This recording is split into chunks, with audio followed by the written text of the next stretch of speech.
The LA Kings change things up on the power play, but the man advantage continues to be anything but an advantage. Plus, we got details on a player signing and a trade for the Kings. That's coming up on this edition of Locked On LA Kings.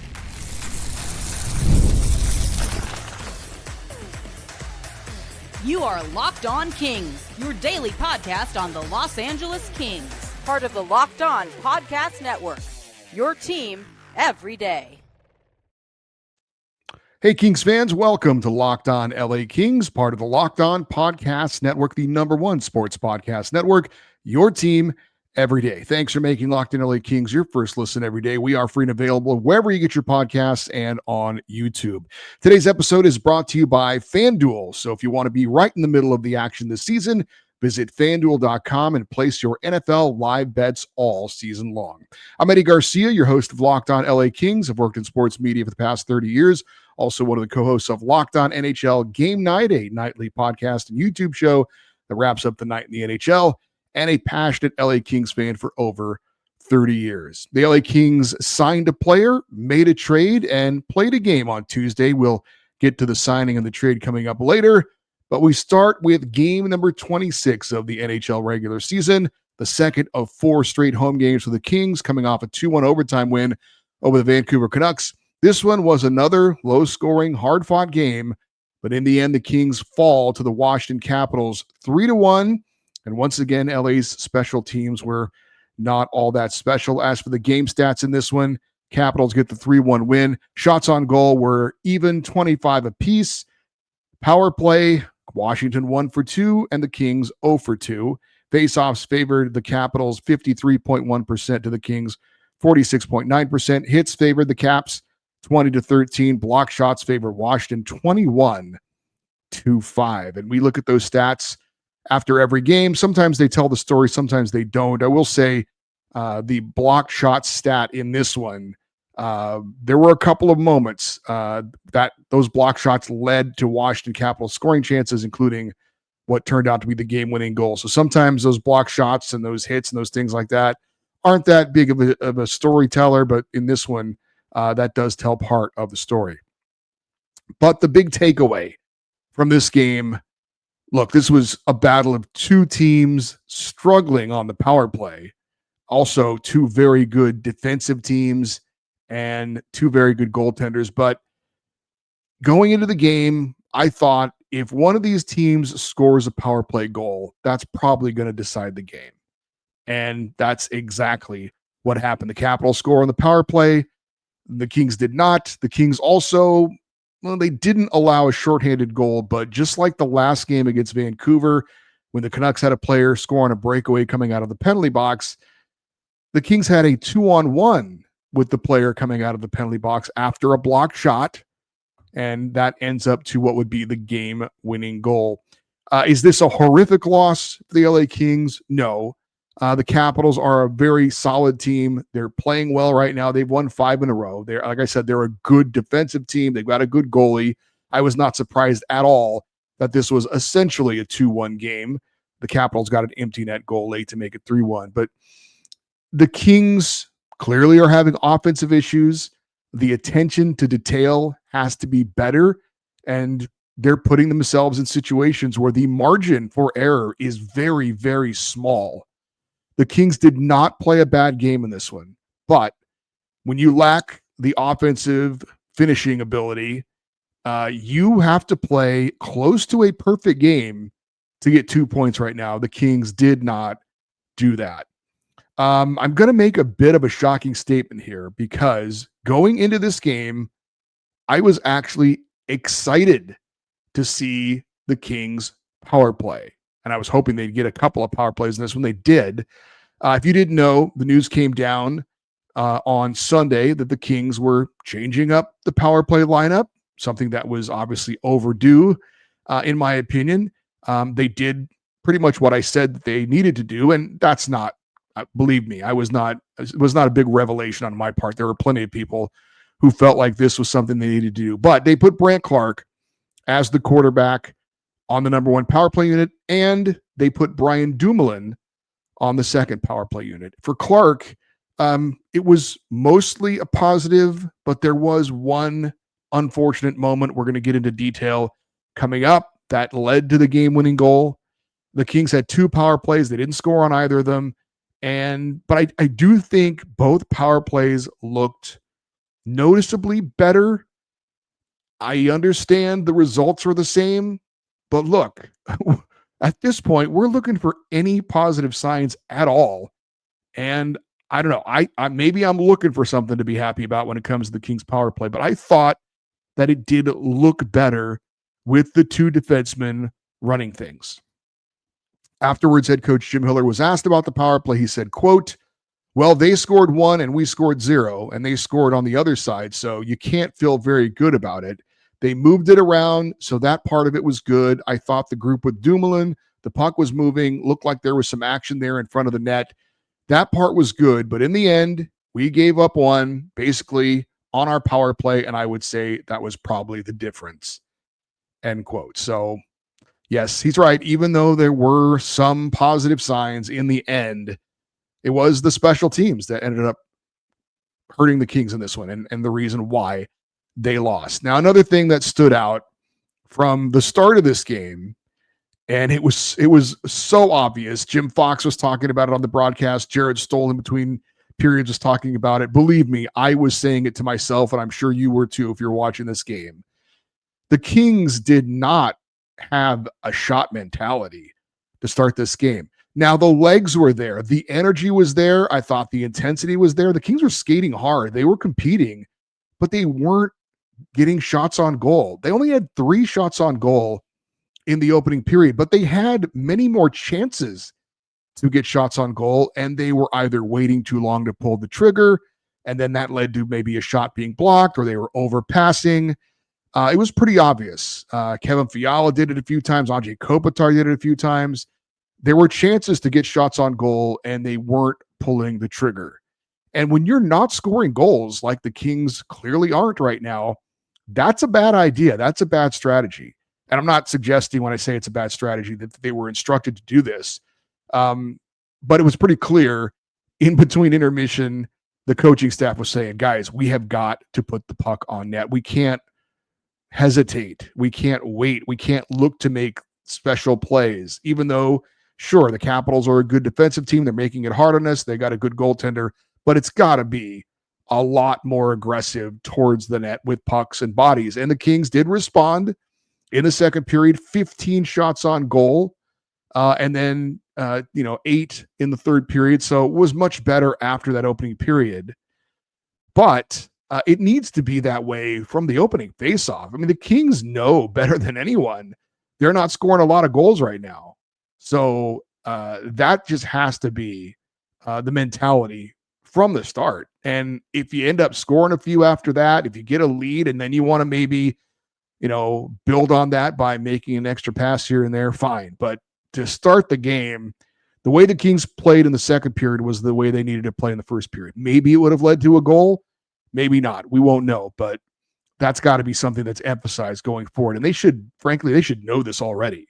It's not like this team is scoring a bunch of goals where, they can work it around and set up fancy plays. So more shots on net, more of a shot mentality for the Kings going forward. I did think that the lineup changes worked for the Kings, at least as far as, again, how they looked, being aggressive, getting shots on goal, getting zone time. And real quick, we'll go ahead and look at the lineup changes for the Kings in this one. This was the lineup they had at the end of the Vancouver game, and they started with it in this one. So you had Andrei Kopitar centering Adrian Kempe and Trevor Moore. Quentin Byfield was with Kevin Fiala and Joel Armia, and I thought the top 6 for the Kings had a lot of jump. So I do think that as Jim Hiller is trying to find more offense, I thought that move worked in this game. I know, again, the results were just the 1 goal, and the 1 goal was scored by the top unit, which we'll get into later on. But I did think, for at least in terms of just the energy and the way they were moving, I thought the top 6 were pretty good in this game. So we'll see. I would expect those lines to stay the same, at least the top 6 for sure, going forward. I do want to take a quick moment to bitch about the officiating. I don't do it very often. I thought the Kings had 3 penalties called against them. I thought 2 of them were terrible. Well, actually, that's not true. They had 2 penalties called against them. One of them was terrible. They had a call that they did not get. That was terrible. So there was an Andrei Kuzmenko tripping call. He got his skates into the other player's skates and he went down. It wasn't like he stuck his stick recklessly into somebody's skates and he tripped him, but he did trip him. That was the right call. I have no issue with that. There was a slashing call on Quentin Byfield in the second period. That was egregious. He did a stick check on a player, not coming down on his stick, but lifting up on his stick. And then the player took like 2 strides and then went down. And they called Byfield for slashing. It was just an awful, awful call. And then even worse, about 9 minutes to go in the game, it's 2-1 Washington. Trevor Moore goes to take a shot from the high slot, a decent scoring area. Capitals player slashes his stick and it breaks as he's shooting it. And there was no call. And I will say it was a little unusual because the stick slash was up by his hands, and usually those come down lower on the stick. But when you break a player's stick while he's shooting and he's in a good scoring area, I mean, that's usually an automatic call. And for them to not call a penalty on that, I thought was awful. I'm not saying the Kings were robbed of this game by the officials. The Kings probably don't even score on the power play if they call it anyway, if we're being honest. But they should have had the opportunity to get that power play. And the call on Byfield was awful too. So, look, the referees have a hard job. I think I'm pretty reasonable when it comes to complaining about calls or not complaining about calls. But if they're bad, I'm going to call them out and say they're bad. And I thought the non-call on Trevor Moore and the call on Quentin Byfield both were just awful, awful calls. All right. Learning moments for Brandt Clarke and respect for Anze Kopitar. We'll give you the details on that next here on Locked On LA Kings, your team every day. NFL Sundays move fast, one big play, and suddenly everything feels different. That's what makes live betting with FanDuel so exciting. You're not just watching the game, you're reacting to it in real time. With FanDuel, you can place your bets as the action unfolds, every drive, every momentum swing, every highlight moment. Live betting is best when the game starts to shift. A quarterback gets hot, the defense tightens up, or the momentum flips on a key turnover. FanDuel lets you jump into those moments. Live spreads and money lines adjust instantly. Player props update as the players heat up. You can bet who will score the next touchdown, what will happen on the next drive, totals, and more. It keeps you locked into every snap, every drive, every possibility. So if you want to be right in the middle of the action as the season heats up, visit FanDuel.com and place your NFL live bets all season long. FanDuel, the game moves fast, and so can you.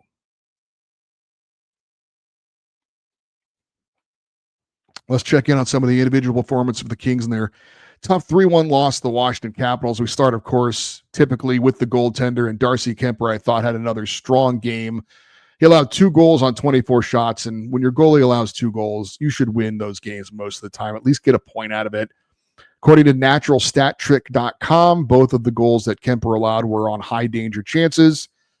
He had 4 other high-danger saves as well. He stopped both of the mid-danger shots he saw and all 16 of the low-danger shots against him. Kemper saw 8 shots on goal in the first period, including the first goal of the game on a Washington power play. Caps made a nice extra pass. Mikey Anderson went down to try and keep the pass from getting through. He didn't do it. Kemper did make the first save in that sequence, but I would say on that one, very hard to criticize Darcy Kemper. I will give the Capitals credit for making a nice extra pass, and I will say defensive coverage wasn't as good as it was, more than Darcy Kemper didn't do his job. Second period, he stopped all 8 shots that he saw, and then in the third period, the Caps score the game-winning goal on a 3-on-2. We're going to get more into the details on how that goal was scored, but I would say Darcy Kemper's teammates let him down on that one, which we're going to talk about in a second. But again, Darcy Kemper played well enough for the Kings to win. Brandt Clarke. First off, I was very happy to see him get a chance to run the Kings' number one power play unit. I thought on that Kings' first power play that they had in the game, their first two power plays of the game, I thought he did overall a very good job. And again, I thought the power play looked better than it has in a while, so I will give him some partial credit for that. However, for the second game in a row, he made a big mistake at the end of a Kings power play. And he has to learn how to manage the power play, and that comes with experience. Now, against the Canucks, penalty expires. Clarke tries to put a shot on goal. Right as the penalty is expiring, it gets blocked. One pass later, and it's a breakaway out of the penalty box for a goal. Didn't cost the Kings in that one as far as the result of it, but had to learn from it.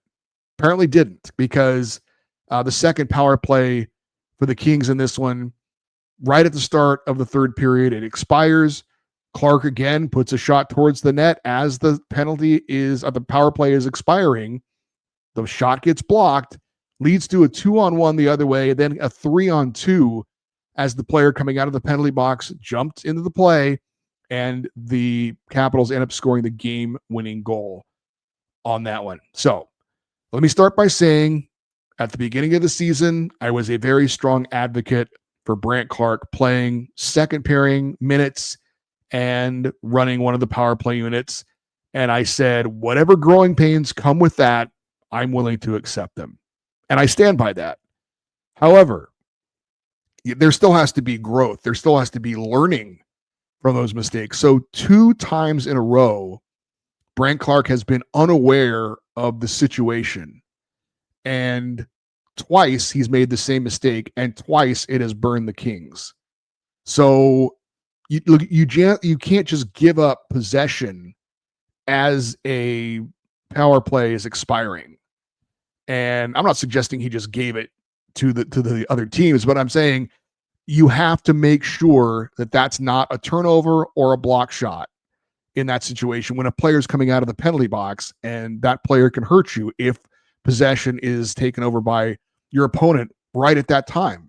So you've got to know the clock. You've got to be aware of the situation, and you've got to make a better decision. He's either got to hold on to the puck in that situation or make absolutely sure it's put in deep. It can't be a shot towards the net that gets blocked or deflected and then it goes the other way. So again, growing pains will happen. I accept that. I hope that the coaching staff understands that as well. I hope that they will just live with this. But as I said, yes, mistakes are going to happen. Yes, things are going to happen that you have to grow and learn from, but you have to learn from them. You can't, I would think after 2 times in a row, Brandt Clarke has hopefully learned that lesson, because that's something that can't continue. As for head coach Jim Hiller, he was asked about it afterwards, and he said, quote, "We have to be aware that the penalty is expiring for sure, but it's more than just him. It's not just him, but it was a mistake. Yeah." End quote. Talking about Brandt Clarke.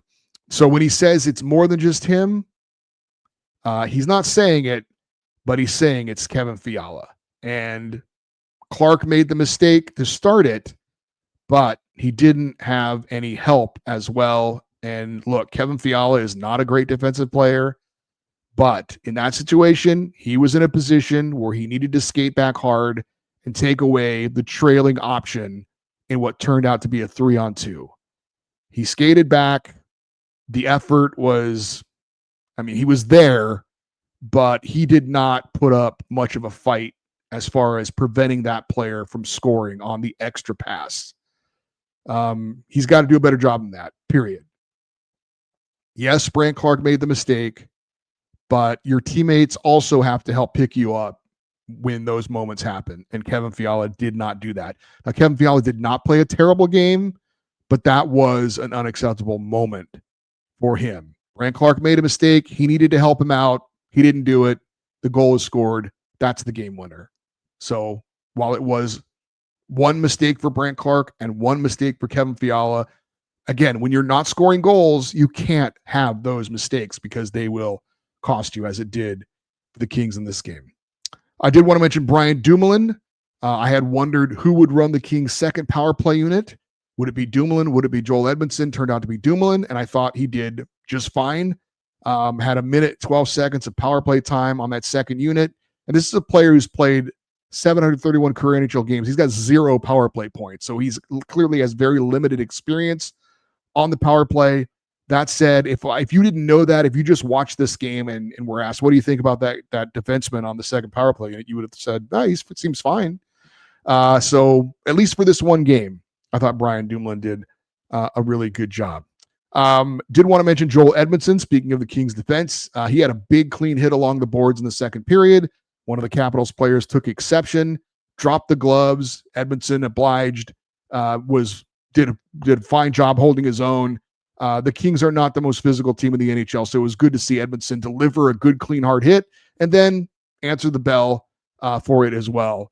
And I will have to say, I think Joel Edmondson, in a very small sample size, has done a pretty good job playing on the top pairing with Mikey Anderson, switching from the left side to the right side while Drew Doughty is out. He's not Vladislav Gavrikov per se, but I'm pretty good. Not bad. Not bad for Joel Edmondson. I want to give him credit on that.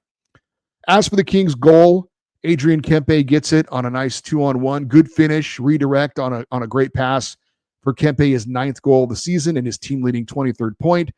Anze Kopitar made that play with a beautiful assist, a great pass showing great patience.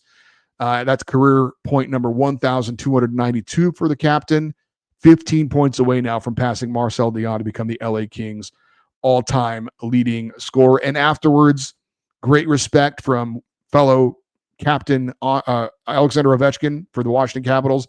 Made his teammates all stay out on the ice, and they all shook Anze Kopitar's hands, showing respect for the retiring captain of the LA Kings.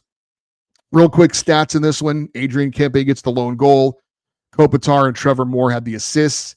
Kevin Fiala led the team with 6 shots on goal. 5 different players had just 1 blocked shot. Jeff Malott led the Kings in hits with 4. Brandt Clarke led the Kings in time on ice, 23 minutes, 50 seconds. And Quentin Byfield was the Kings' best man in the faceoff dot.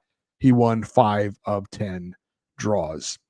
All right, the Kings made a signing and a trade. We'll give you the details on that here on Locked On LA Kings, your team every day.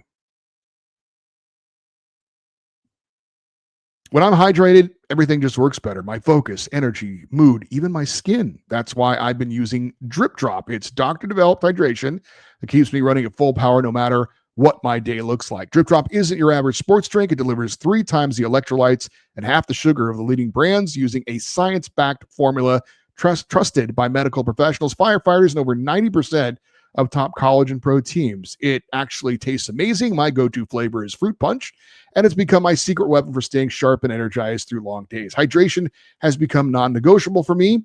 DripDrop helps me feel sharper, calmer, and honestly, just better overall. Right now, DripDrop is offering podcast listeners 20% off your first order. Go to DripDrop.com. Use the promo code LOCKEDONNHL. That's DripDrop.com. Promo code LOCKEDONNHL for 20% off. Stock up now and keep your body and mind performing at their best with DripDrop.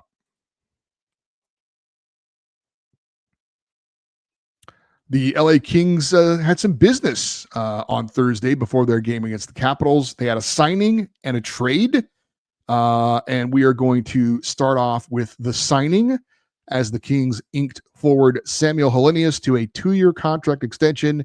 He'll make $875,000 per season, and while that is a nice chunk of money for all of us, if you're making under $1 million at the NHL level, it's the bottom of the pay scale, which is what he deserves to be making right now as a marginal NHL player.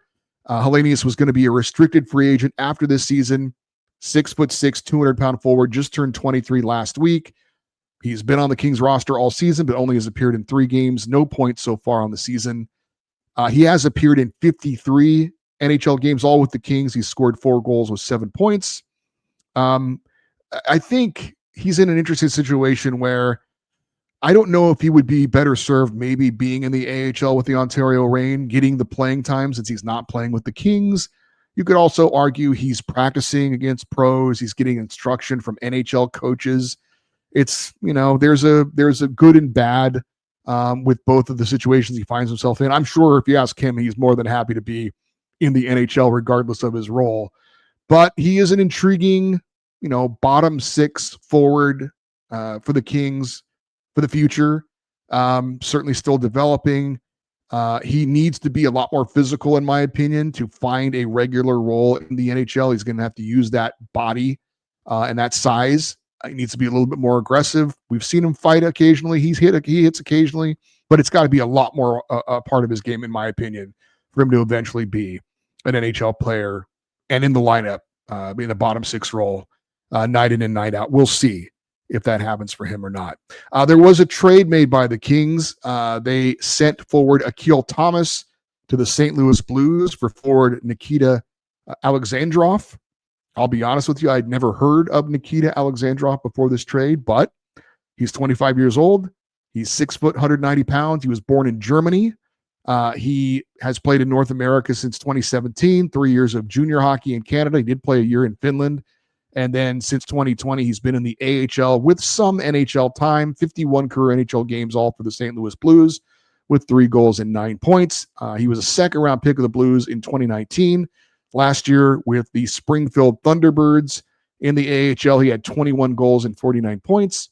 This season with Springfield, he had 3 goals and 14 points in 18 games. I have a friend named Jeff Ponder who does a wonderful podcast that covers the St. Louis Blues. It's called letsgobluesradio.com. And I texted him and I said, what can you tell me about Nikita Alexandrov? And he said the following. He was a top prospect for the Blues for a while, and it was believed he would be a mainstay bottom six player. Think Alexei Toropchenko. He got a great chance 2 seasons ago, but he squandered it. He wasn't bad, but he wasn't great, getting manhandled in the corners and not creating chances, missing passes, etc. They sent him back to the AHL, where he continued to play well and earned his minutes. It became clear that he was likely more a top AHL guy than a bottom NHL guy. The kid has great speed and is reliable on his defensive side, but his hands offensively just never seem to click at the NHL level. The hope is, and it sounds like it's the same for the player the Blues got in return, that a change of scenery will be all he needs to complete his path to the NHL. He is skilled enough. He has a great attitude. He just needs to find that next step. That was from my guy, Jeff Ponder, who covers the St. Louis Blues. And that's basically what I had read from a lot of other people as well. As far as Akil Thomas, I always liked him. Sad to see him go. Wish things would have worked out with the Kings. I thought last year when he was on the roster for pretty much the whole season, he should have gotten more playing time just to see what he had to offer. But for whatever reason, he really didn't. Certainly this year, when you add Corey Perry and Joel Armia to the fourth line or to the bottom six, although Armia has been floating around, there wasn't really a spot for Akil Thomas. So I understood why he was with the Ontario Reign. And it didn't seem like there was a path to him to the NHL with LA. Maybe he gets that in St. Louis. Maybe Nikita Alexandrov gets that as well with the LA Kings. We shall see. But I think what Jeff said and what I've read, I agree with it. It's 2 players who, have some skill. They're fringe NHL guys, and a change of scenery might work out best for both of them. I like to kill Thomas and wish him well in his journey into the NHL with the St. Louis Blues. Before we wrap up, a quick shout out to friend of the show, Jesse Cohn. The Kings had another Hockey Fights cancer night, and Jesse was recognized for his cancer fight, which he has won. He banged the drum at the start of the game to get the Go Kings Go chant going, and just wanted to give a shout out to Jesse and say congratulations on winning your fight against cancer. All right, for you everydayers, those of you that listen to watch Locked On LA Kings every day, our next show is going to be a look at the Kings from October to November. Are they making any progress in certain areas? Where are they not making progress? I think we know one of them. And individual players as well. Are we seeing any progress from the first month of the season to the second month of the season? As for the Kings, their next 2 home games are both against the Chicago Blackhawks, which is weird, Thursday and Saturday.